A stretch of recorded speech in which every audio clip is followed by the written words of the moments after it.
pero tenés que grabarlo, ¿sabes qué? ¿Qué tiene la casa Curuchet? Ah, ¿me vas a grabar? No. Pero hay que grabarte con el otro, con el... Tenemos esto. Casi virales. Este es el terreno. Sí. Sentido común.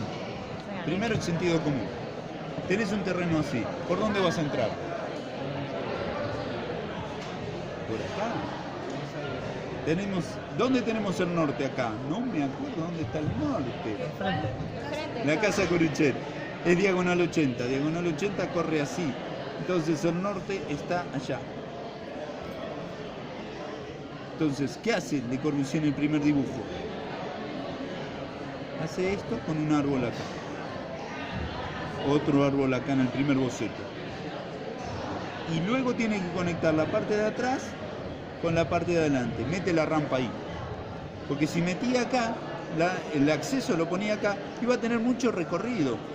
Pensemos que siempre está buscando Le Corbusier la menor distancia para llegar a los puntos.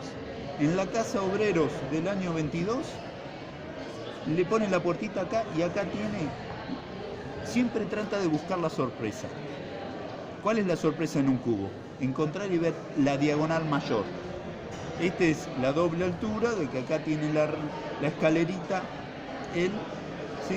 De esta Casa Obrero del año 22, esto mírenla, esto es doble altura. ¿Qué hace? En París, ¿no? ¿Eh? En París. Sí, bueno, es unas casas muy chiquititas que no se terminaron de construir, que solo hay una planta y una perspectiva donde están los 4 cubos. ¿Qué es la Casa Curuchet? Es esta Casa Obrero del año 22 explotada, se expandió. Si entendemos esta Casa Obrero, ¿qué tengo? La primera escena, abrís la puerta y descubrís en el primer paso la diagonal. Aquí abre la puerta de Corbusier y encuentra la diagonal de un patio de luz que hay acá,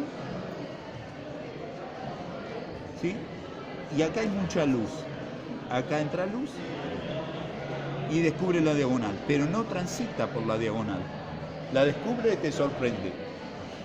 Entonces, ¿acá qué descubre? Abre la puerta, encuentra la diagonal del voladizo. Todo esto tiene simple altura y acá tiene doble. Tiene el mismo recurso. Luego, una vez que está ahí, comienza la rampa como sentido de circulación. La circulación siempre de Le Corbusier son muy racionales. Mira en diagonal que te produce desequilibrio. ¿Sí? El desequilibrio lo encuentra por una visual en diagonal y el equilibrio por un recorrido lineal. Entonces, una vez que me sorprendí, buscas la estabilidad. Empieza a caminar por la rampa. ¿A dónde voy? Al lugar más alejado para ocupar la totalidad del terreno. Entonces él está dominando el total. Luego hay unos escritos que si el que estudia un poco a Le Corbusier va a identificar que uno en el campo, en la llanura más que nada, y más en Argentina que existe la llanura, uno se orienta a partir de hitos. ¿Qué hay? En el paisaje un hito, un árbol. Desde el árbol, cambio de circulación. Ese concepto, como él viene de Suiza, de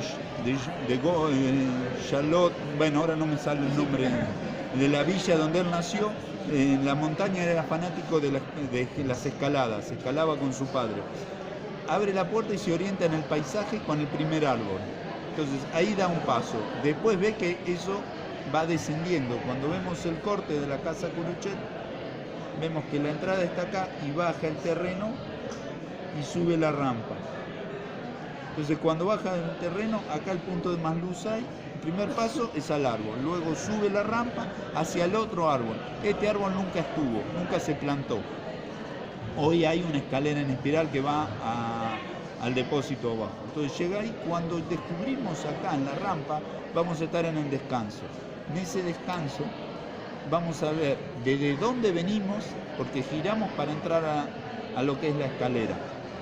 Y ahí cuando vamos a entrar realmente a la casa, giramos y vemos por dónde vinimos. Ese es un recurso de cuál es todo nuestro trayecto que hicimos.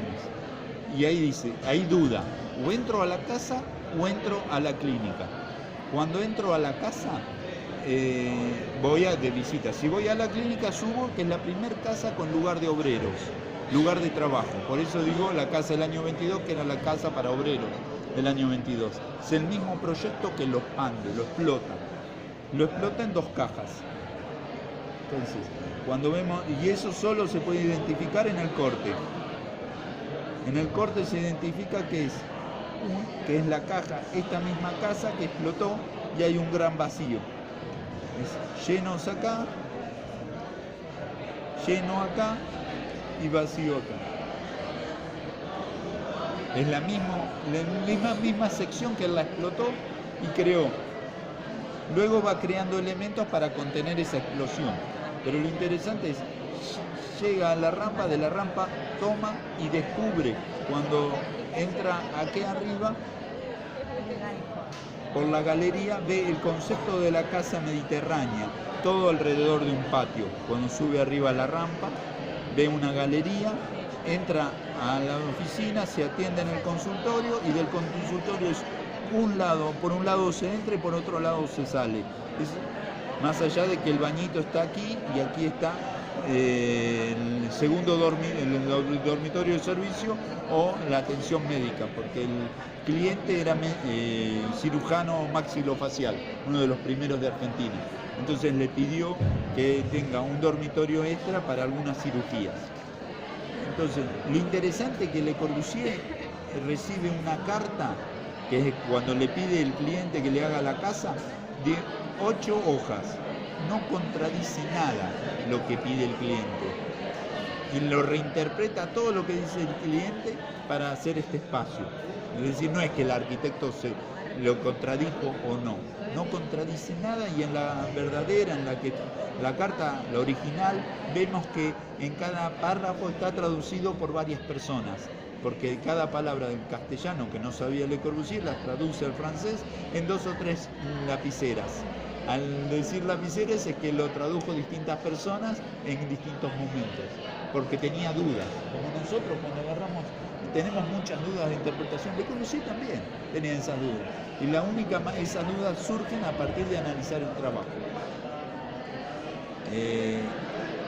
Bueno, sube, descubre la casa, la rampa acá, vuelve a mirar. Cuando llega al hall de la clínica, en la planta +1, ve el paisaje, que es el parque que lo tiene enfrente de la plaza, que la tiene la plaza de 1 y 52, 1 y 52, es un parque que hay, y enfrente el bosque. Descubren, y después es atendido a la persona, sale por atrás y retorna a su lugar de origen. Lo interesante es que atraviesa todo, llega hasta el final del terreno cualquier visitante sin entrar a la casa. Agota las posibilidades que le da la forma geométrica y vuelve a salir. Luego, el que entra a la casa entra por esta escalera, que no es la original, la que se construyó, porque está intervenida por una versión de Amancio Williams, que es el director de obra que elige Le Corbusier para que le lleve adelante este proyecto, y le dice que le pide una modificación porque le parecía que iba a salir muy oscuro la propuesta original del 29 de abril. La casa se hizo del 2 de febrero, el proyecto, hasta el 29 de abril del año 49. El 2 de febrero es el primer día, la nota de ingreso del depósito de los honorarios de Le Corbusier. Y entre el 2 de febrero y el 4, que es el primer dibujo, porque Le Corbusier tiene una particularidad: de cada documento que se hacía en su despacho lo firmaba quien lo había hecho y la hora y la fecha. Entonces, Le Corbusier tenía la particularidad de trabajar de mañana en su atelier de pintura y escultura, y a la tarde manejar la parte arquitectónica. Por eso tiene tanta sensibilidad toda su obra. Experimenta en arte y representa en arquitectura. De ahí, entre el 2 y el 4, sale el primer boceto, que está hecho en una hoja que la tengo ahí, algún día se las mostraré, o se las mostré en la teórica, donde están a tinta líquida. Le Corbusier trabajaba, cuando explota la idea, no a lápiz negro, sino a tinta líquida, porque la idea se te escapa. Es decir, ¿qué haces cuando dibujas a tinta? Dibujas lento y rápido. Cuando hace rápido casi no se ve. Con tinta líquida se ven los manchones o línea de trazo, eso dice. Y cuando tiene duda, ¿qué pasa cuando tenemos duda? Frenamos la tinta. Cuando frenamos la tinta se nos hace una manchón. Ahí nos damos cuenta que dibujó. Bueno, yo analicé los pasos de cómo llevó adelante cada boceto, a ver si lo había hecho él o lo había hecho otro. Entonces son las particularidades para después desarrollar la investigación, pero creo que lo interesante es qué tiene esta casa. Subís ahí, subís luego al primer piso y del primer piso entrás, que eso es lo más simpático que descubrimos, es que en la casa Curuchet tenía una demanda, la planta, vamos al volumen de atrás, tenía una demanda del cliente que necesitaba una biblioteca, se sube por la escalera. En el plano original le falta esta puerta, en el plano original hay una puerta que en el proyecto no se hizo. Esta puerta es muy importante porque marca la primera escena. Hasta ahí sí, las puertas para Le Corbusier en estos espacios son escenas, es el telón del teatro. Entonces cuando abrís la puerta es otra escena. Ustedes vieron que el teatro clásico se divide en distintos capítulos. Cada capítulo hay un orador que cuenta. Está el acontecimiento, introducción, desarrollo, conclusión. En cada corte hay una voz en off que cuenta en qué situación, te pone en contexto al público. Eso en el teatro clásico. Y eso que es en el teatro cotidiano, cuando baja y sube el telón. Cuando baja y sube el telón, para Le Corbusier son estas puertas que te cambian de escena y te hace olvidar de dónde venías. Abre la puerta y vas a ver que como ya no tiene los árboles, porque estamos en el interior, la referencia son los pilotis. Los pilotis son las columnas redondas para marcar el recorrido. Del recorrido va a cada piloti, de cada piloto y centro. Si esto lo dibujamos, vamos a dibujar bien, identificar que el recorrido visual es como el dibujo de la proporción áurea. ¿Y qué es lo que él arma? ¿Cómo se hace ese recorrido? Que aquí pone el piano de cola, acá pone el área de biblioteca, donde es biblioteca, acá pone el tocadisco, los requerimientos del cliente, acá pone el hogar y su rincón de fuego, enfrente de un hogar, y acá la mesa del comedor. Acá hay un pequeño almacén y luego se entra a la cocina. A la cocina se sale por la cocina otra vez por un pasillo y se entra a este hall para salir, por si hay servidumbre, que no se mezcle con la clase, con los dueños de la propiedad. Y si no, con todo el tema de la basura, en el uso de la cocina no se cruce con los usos. Entonces volvemos a tener el mismo ejemplo que en el consultorio. Esa doble circulación de cada espacio. Luego tiene un pequeño toilet, acá un bañito, esto lo verifican ustedes con la planta, pero creo que lo más interesante es descubrir que el mobiliario, que acá se camina en diagonal y antes se veía en diagonal. Entonces todos los usos son estáticos y el recorrido es en diagonal, que te marca desequilibrio, te marca movimiento, la diagonal. Esto lo pueden leer en el Esprit Nouveau de Le Corbusier o Hacia el Purismo, que son un grupo de escritos que hace Le Corbusier con los enfants para identificar su plataforma de arquitectura en el año 19 al 23, cuando están creando la creatividad. Cuando Le Corbusier tenía ahí el despacho armado con su primo Generet, que cuando llega a París y arma esa relación. Lo que está haciendo él es inmigrante, él es suizo. Al ser suizo, cuando va a París no le aceptan la homologación de título, no le dejan proyectar. Por eso tiene tanta indignación política con el clasicismo de la época, que es lo que vemos aquí. No lo dejaban proyectar. Entonces se aferra más a todo el lenguaje de la modernidad y del nuevo espíritu de la época. Eso lo podemos ver como políticamente es una persona muy rígida, estéticamente o en la parte más arquitectónica o poética logra la mayor sensibilidad porque cambia los roles.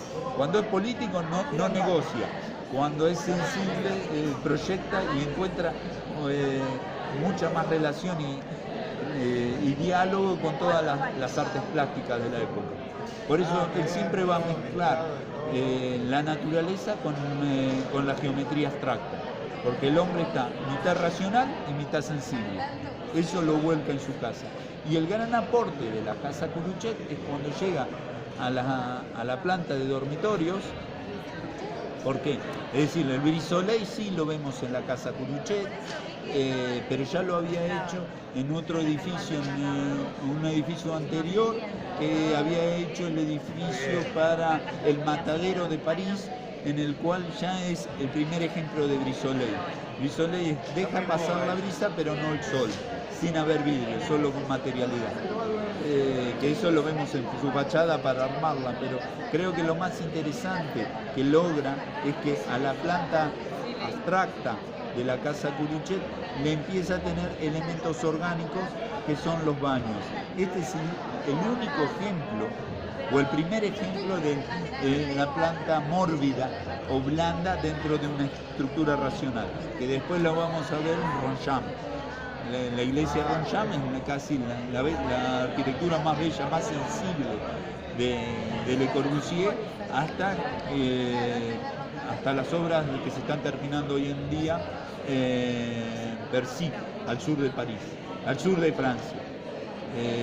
Pero bueno, esa parte sensible la vemos en Roncham, pero el primer embrión está aquí, que son los baños y ese paseo ondulante. Es el gran aporte creativo de la obra de Le Corbusier.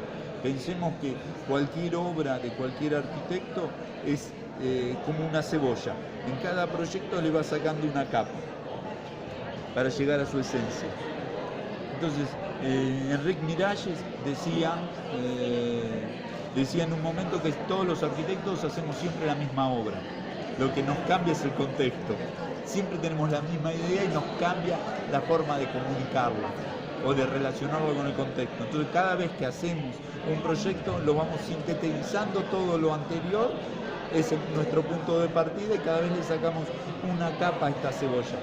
Entonces, si cuando nosotros analizamos una obra, pensemos que Le Corbusier en este momento tenía 61 años, es en el año 49, el 10 de noviembre del 48 presenta el Modulor, que es el gran libro para proporcionar los dos sistemas métricos que hay, el francés y el inglés, con la proporción áurea. Trata de unificarlos para que no haya reducir los errores arquitectónicos. La idea, lo que decimos errores arquitectónicos es la contención del vacío. ¿Y le aplica la proporción áurea sí, acá en todo? Y esto lo aplica en el cuarta etapa del proyecto.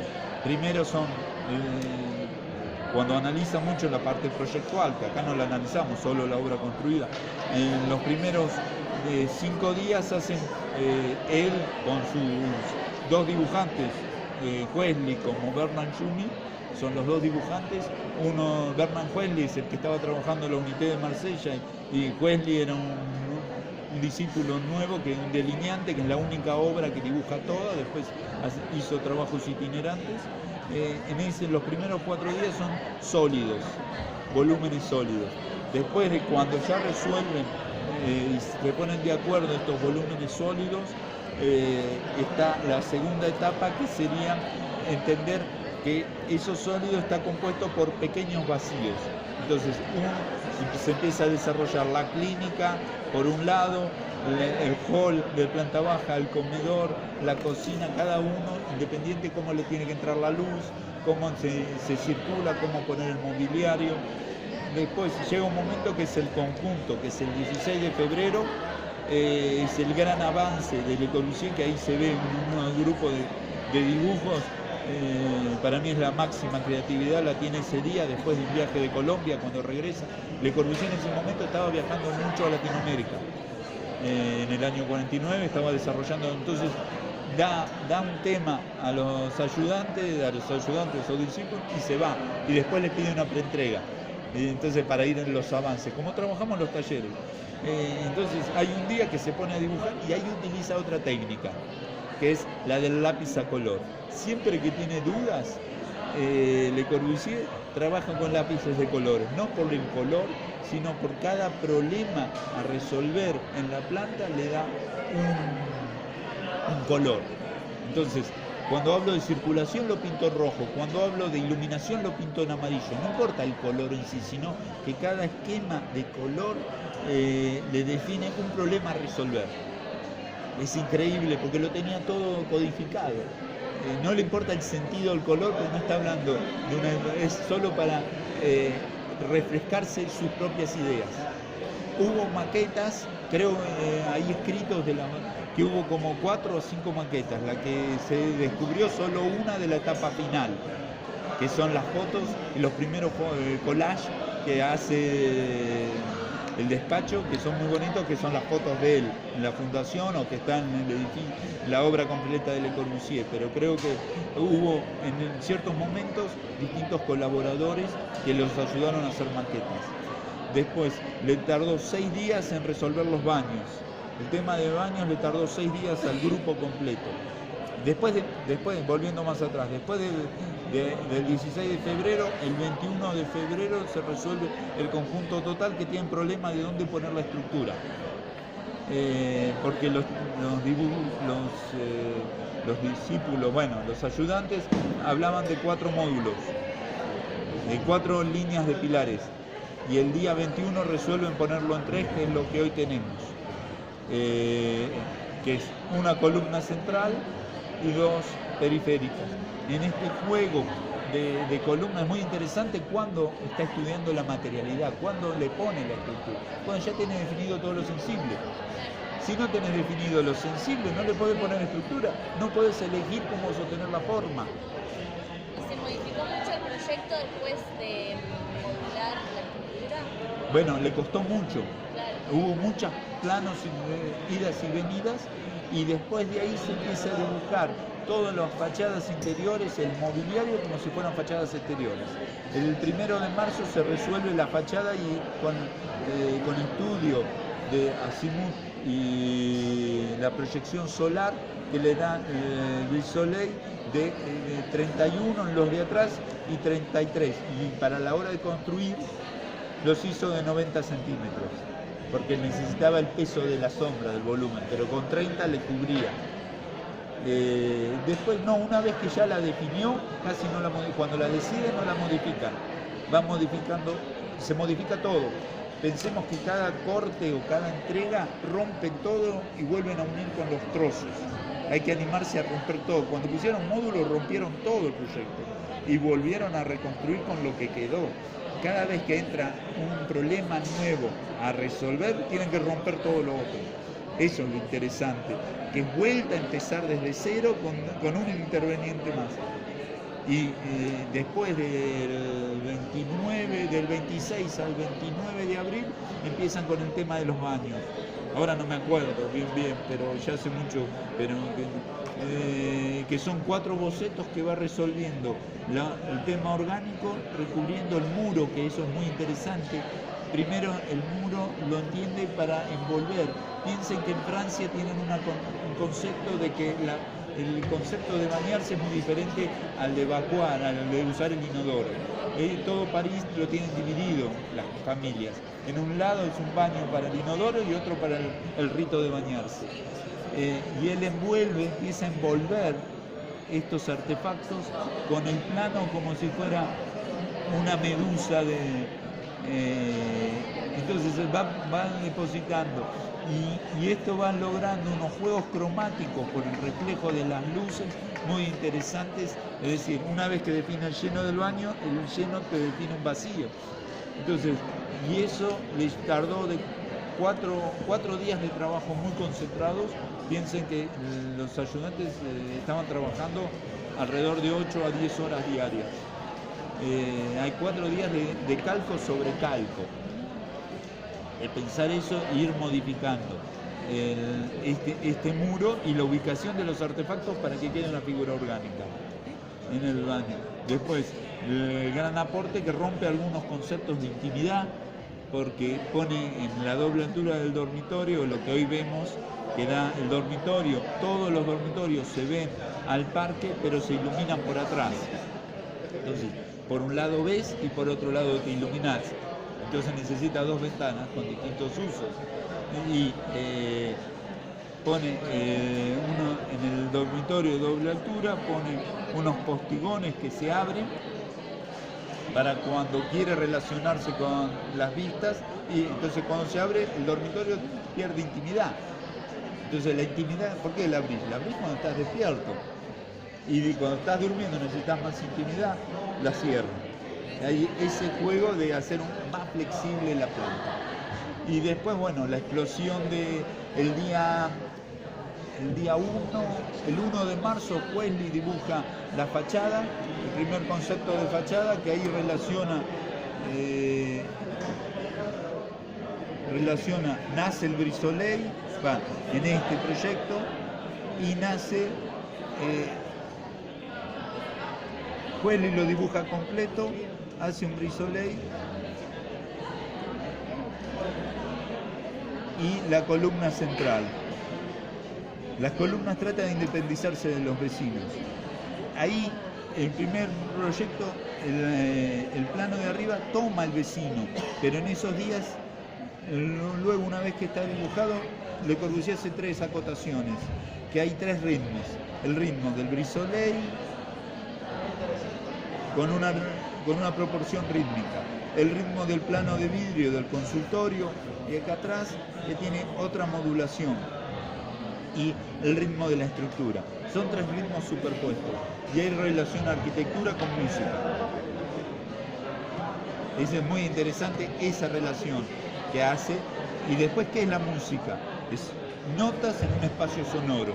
Si tomamos esto como si fuera un acorde, donde hay... Esto pueden ser distintas corcheas y estas pueden ser... Es un juego rítmico que nos va definiendo en un espacio sonoro. Acá hay unas notas y acá hay otras notas. Cada material define una nota, así lo abstrae. Es muy interesante cuando hacemos esa referencia que ya había hecho en el Spirit Nouveau, ya había hecho el escrito hacia el purismo, un escrito sobre música y arquitectura, pero la vemos reflejada ahí. Por otro lado, cuando nos relacionamos con el contexto, vamos a identificar que a los vecinos, este tiene esta altura, y este tiene esta altura. Por eso se toma que la terraza, el techo de la terraza la corta y lo deja al vacío acá y nace hoy el árbol. Entonces, ¿cómo se va relacionando con el contacto? Cada vez que le pone un elemento nuevo del entorno, modifica la forma y vuelve a empezar. Eso es lo interesante, que siempre está volviendo a empezar. Luego, a los pocos días nace. Piensen que el hueco, él siempre trabaja por oposición al contexto. Si el contexto está lleno, él hace un vacío.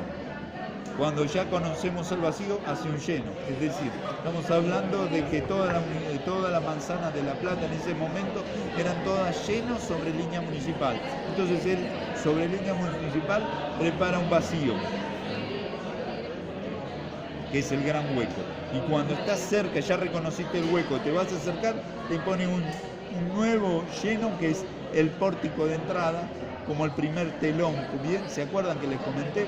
El primer telón para cambiarte de escena. Cuando uno va a abrir la puerta, es como que te cobija, abrís la puerta y te sorprende. Pero siempre él trabaja con puertas opacas, no hace puertas vidriadas. Porque si la puerta es el primer ejemplo de sorpresa, porque cuando te acercás a la puerta no sabes lo que va a haber del otro lado. En cambio, si es cristal ya sabes, no te sorprende nada. Ya pondré cristal cuando esté estático para mirar. Entonces, siempre tiene ese doble dialogía. Y después no sé qué más así importante para ver. Después del día 29 de abril al 16 de mayo se pasan todos los planos a tinta para enviárselo al señor Curuchet, donde ya tenían los 5 posibles directores de la obra, donde el primero iba a ser Amancio Williams.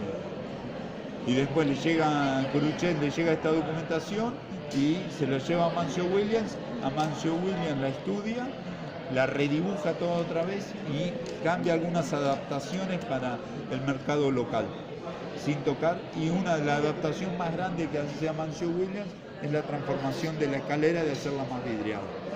Lo que había propuesto Le Corbusier era una propuesta de fachada que ya la habíamos visto en la Tourette. Los pasillos de la Tourette tenían la misma fachada que esa escalera. Y después, más adelante, Iomi, el escultor Iomi argentino, que es un escultor plástico de ese momento, estaba en la embajada de París como delegado cultural y le pidió de poder poner una escultura de él en eso, que es la escultura que hoy tenemos en el patio, que Le Corbusier no le dice nada porque le dice qué difícil es ver una escultura dentro de otra escultura. Eso es lo que comenta Le Corbusier, muy irónico políticamente, pero bueno, para entender su carácter. No sé qué más. Gracias.